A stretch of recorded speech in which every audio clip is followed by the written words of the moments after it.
Coaches may not be directly playing in the game, but they do have a huge impact on the outcome. Some coaches are under great pressure while others cannot figure out how to lace up their football cleats. I'm joined at the desk by David Flynt and Josh Toback to break down the most underrated and overrated coaches in the NFL. So Josh, overrated coach in the NFL, who you got? I know it's going to be a bit controversial considering where they are in the standings, but I'm going to go with Andy Reid. Now, he might be one of the greatest regular season coaches of all time, but last year, for example, he choked all the time. He chokes all the time in the playoffs. So if you remember with the Eagles, 4 straight NFC Championship games, lost 3 of them, and then lost to New England in the Super Bowl.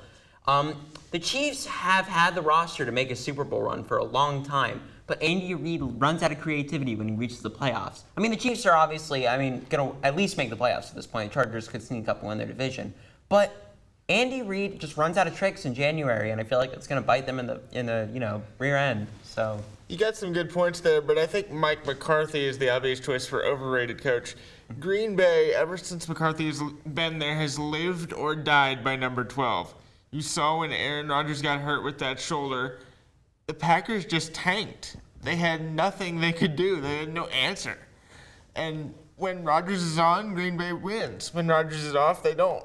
That's on McCarthy for not developing, not strategizing, not adapting to when their superstar goes down. That's also up to the GMs for not providing support for Aaron Rodgers. Like, name a big free agent signing other than Jimmy Graham in the past 5 years. Exactly.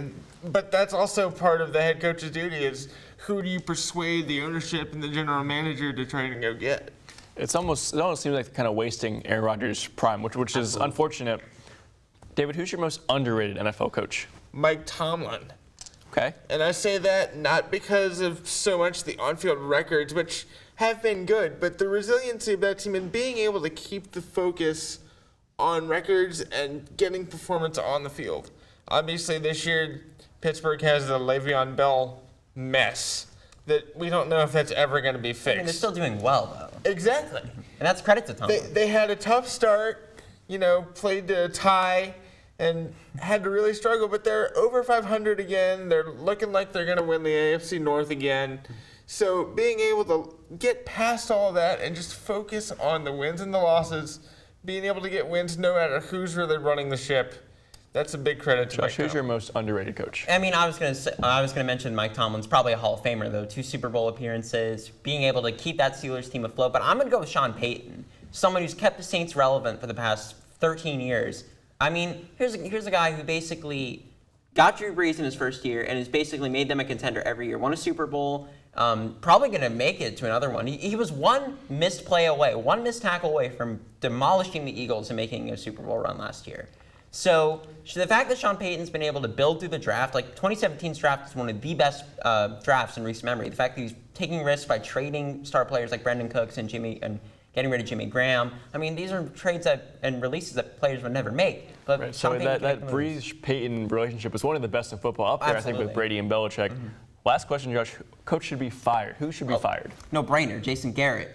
Guy is basically a puppet for Jerry Jones, in my opinion. I mean, he's the second longest running coach in Cowboys history behind Tom Landry, and he has 1 playoff win to show for it. I mean, and that 1 playoff win has an asterisk behind it. I mean, it's ridiculous how mediocre the Cowboys are year in and year out. David, who should be fired? I have to agree with that, but Marvin Lewis. Absolutely. What in the world does Mike Brown see in Marvin Lewis that hasn't led him to fire him, I don't know, in about 2009 when he should have been?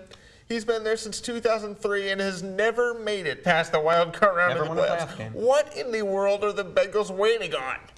They're waiting on something, and Marvin Lewis in playoffs, that's not a good relationship. We know that for sure. But that's all the time we have for the Gridiron. When we come back, Andrew will be discussing the biggest MLB postseason awards.